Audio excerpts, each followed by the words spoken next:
तो साईं से जुड़ने के लिए बहुत तप तपस्या करने की ज़रूरत नहीं है। ये आज के जागृत देवता हैं, जागृत सद्गुरु हैं। आप इनकी शरण में जाएँगे तो ये इन्हें अपने बाहुपाश में आपको खुद ही ले लेंगे। कोई भी मेरे जीवन में कष्ट आता है तो साईं मुझे पहले संकेत कर देते हैं। पहले ही मेरे स्वप्न में आ जाता है या मुझे ऐसा बता देते हैं कि आप अपनी लाइफ में ये काम करना है या ये नहीं करना है। चलो साईं की ओर। मेरा नाम डॉक्टर आर एस मंडराल है। मैं उत्तराखंड का रहने वाला हूँ। शिरडी आज ये मेरा 8वीं यात्रा है। मैं पिछले 30 साल से यहाँ पे आ रहा हूँ लगातार। तो जब मैं आता था, फर्स्ट टाइम जब मैं आया था, मैं एक्चुअली मेरे कॉलेज मेडिकल मैंने यहीं नागपुर से किया हुआ है। तो मैं नागपुर से ऐसी उस वक्त तो बाबा जी के बारे में ऐसे ही सुना था, एक फ़ोटोज़ मैंने देखी थी, हमारे मित्र थे, उनके पास बाबा जी की फ़ोटो लगी थी, तो ऐसे ही ध्यान आया कि उन्होंने कहा चलो शिरडी चलते हैं, तो मैं भी साथ आ गया उनके। तो यहाँ उस वक्त ऐसा था नहीं बाबा जी से, ऐसा था कि चलो एक बार शिरडी घूम के आते हैं। उस वक्त तो ऐसा नहीं था, घूमने के मकसद से आए। लेकिन जब यहाँ आए तो उस वक्त समाधि मंदिर के सामने ना बिल्कुल भी भीड़ नहीं होती थी।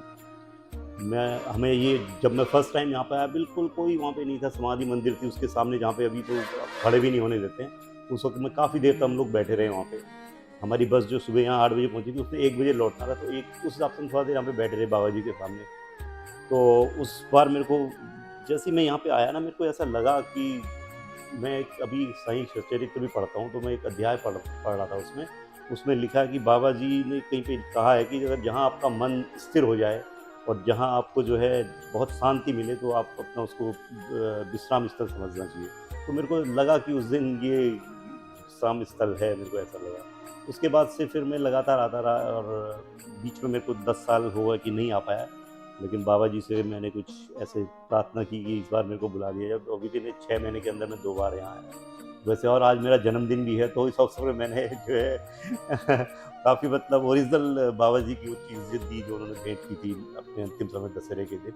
बहुत मतलब आज का दिन मेरे को लगता है कि बहुत ही खूबसूरत, वैसे भी बर्थडे होता है तो खूबसूरत होता है। लेकिन आज सुबह काकड़ आरती हुई, उसके बाद आपके होटल में पूजा की, खंडोवा मंदिर में की, अभी लास्ट में सेज आरती की, दक्ष अनुभव था। बाबा जी ये कराते रहते हैं और अनुभव दिलाते रहते हैं। तो बाकी हमारी मिसेज़ हैं, इनको काफ़ी सारे अनुभव हुए थे, अगर ये बताएँगे तो। चिरानंद साईं के बारे में क्या कहा जाए, शब्द ही नहीं है। मेरे जीवन में तो जैसे इतने अनुभव हैं कि 2003-4 से लगातार मेरी ज़िंदगी में हर समय लगता है कि साईं अपना स्पर्श देते रहते हैं मुझे। इस बीच में काफ़ी टाइम मेरी सास का बीमार होना और फिर बेटे के होने से, तो ये तो एक आध बार आए, लेकिन मैं बहुत 2011 से शिरडी नहीं आ पा रही थी। साईं चरित्र मैं पढ़ती रहती थी, तो पढ़ते-पढ़ते एक दिन बहुत ज़्यादा नवमी का वर्णन था उसमें, किस तरह से उनकी पालकी जाती है और कितना भव्य आयोजन होता है। बस देख के बहुत ज़्यादा रोमांच हुआ, अश्रुधाराएँ आँखों से बहने लगी। मैंने कहा साईं, एक तो आप मुझे बुला नहीं रहे हैं और ऐसा मतलब पाठ मैं पढ़ रही हूँ कि मतलब मैं कल्पना भी नहीं कर सकती हूँ कि मैं ऐसा समय में आपके यहाँ आ पाऊँगी रामनवमी के लिए। उत्तराखंड और यहाँ शिरडी में बहुत डिस्टेंस है, तो आने के लिए बहुत ज़्यादा प्लानिंग करनी पड़ती है, सोचना पड़ता है। लेकिन साईं ने अपनी ऐसी कृपा दिखाई कि मैं जब उसको सुनाती हूँ तो बहुत ज़्यादा रोमांच होने लगता है, रोंगटे खड़े होने लगते हैं। मैं जब उस दिन मैंने उसको पढ़ा तो अल्मोड़ा बगवाली पोखर के एक मोनी महाराज जी हमारे घर आए। तो जैसे वो आए तो मैंने कहा आप, मैं साईं से आज नाराज़ थी और उन्होंने आपको मेरे यहाँ भेज दिया है, अपना अपना वो समझ के उन्होंने। तो वो मेरे घर में पधारे और मैंने उनको बोला कि आपको मेरे साईं ने भेजा है और ये मेरे लिए एक संकेत था कि मैं जल्द ही तुझे बुलाऊँगा। और देखिए ना क्या हुआ कि बीच में जब ये पढ़े, दशहरे पढ़े, रामनवमी का समय आया, तो रामनवमी के समय में मौनी महाराज जी का, वो अयोध्या थे उस समय, तो वहाँ से उन्होंने एक आचार्य जी के थ्रू, वो बोलते नहीं है मौनी महाराज जी, तो उन्होंने किसी के उससे हमें फ़ोन करवाया कि आप रामनवमी को अयोध्या आइए। लेकिन वहाँ इतनी ज़्यादा हौच-पौच और भीड़-भाड़ थी कि हमारी गाड़ी में हम लोग को जाना संभव नहीं हुआ। सुबह जब मैं उठी, मैं साईं चरित्र का पाठ किया स्कूल जाने की, मैं एक्चुअली टीचर हूँ, तो मैं स्कूल जाने से पहले थोड़ा-सा बैठी और मैंने एक, मेरे पास कृष्णावली है, साईं कृष्णावली, और मैंने उसे खोला। मैंने कहा साईं, क्या आप मुझे अयोध्या बुलाने के लिए कुछ कर रहे हैं, क्या मैं अयोध्या जा पाऊँगी? तो उसमें जैसे मैंने क्वेश्चन उसका खोला, तो उसमें निकला था कि आपकी शिरडी यात्रा निर्विघ्न पूरी होगी। आपको साईं दर्शन होंगे, किंचित मात्र भी इसमें शंका मत करिए। ठीक है, मैं स्कूल चली गई, मैंने हस्बैंड को भी नहीं बताया। मैंने कहा, अरे मैं तो वहाँ जाने की बात कर रही हूँ, साईं कह रहे हैं शिरडी। तो मैं जब स्कूल से आई तो इन्होंने मुझसे बोला कि वहाँ जाने का तो गाड़ी पार्किंग का नहीं मिल रहा है, रहने का भी नहीं मिल रहा है और अयोध्या जाना मुश्किल लग रहा है। क्यों ना हम शिरडी चलें? और मैं वहीं पे जड़वत खड़ी रह गई कि फिर मैंने इनको बताया कि आज सुबह मैंने ऐसा सब देखा मंदिर में और मैंने प्रश्न पूछा, क्या मैं अयोध्या आ पाऊँगी? तो उन्होंने कहा कि नहीं, शिरडी के लिए तुम्हारे द्वार खुले हैं। और मैं जल्द ही रामनवमी के 2 दिन पहले शिरडी पहुँच गई और मैंने जो यहाँ भव्य आयोजन देखा, तो मेरी ज़िंदगी का इतना इतना आनंददायक क्षण था कि मतलब मैं उसको याद करती हूँ तो मेरा गला भर जाता है। साईं पालकी से मुझे रामफल मिलना, साईं दर्शन होना और इतनी अच्छे से दर्शन होना इतनी भीड़-भाड़ में कि साईं कह रहे कि नहीं रेखा आओ और मेरे दर्शन कर लो, जी भर के दर्शन कर लो। बहुत बहुत ज़्यादा अनुभव, बहुत बहुत अच्छा लगा। और इस बार भी आना अचानक ही बना मेरा। इस बार भी जो आए, जैसा मैं चाहती थी बिल्कुल वही। अभी मैंने वहाँ पे सच्चरित पारायण का बैठी तो पढ़ने, जिस अध्याय में मैं उनसे क्वेश्चन किया करती थी 25-26, 24-25-26 वही पारायण मेरे खुल के आए और मैंने लगातार 2 दिन उनका अध्ययन किया। पहले दिन मैंने 24 और 25 और दूसरे दिन 26। तो ये कोइंसिडेंस नहीं हो सकता है, साईं कृपा के बिना ऐसा नहीं हो सकता है। मेरे जीवन में तो इतने साक्षात अनुभव हैं, इतने साक्षात अनुभव हैं कि मैं आपको क्या कहूँ। और मेरा अगाध अटूट विश्वास है अपने परम गुरु पर, सद्गुरु साईनाथ, जो मुझे आनंद से भर देते हैं।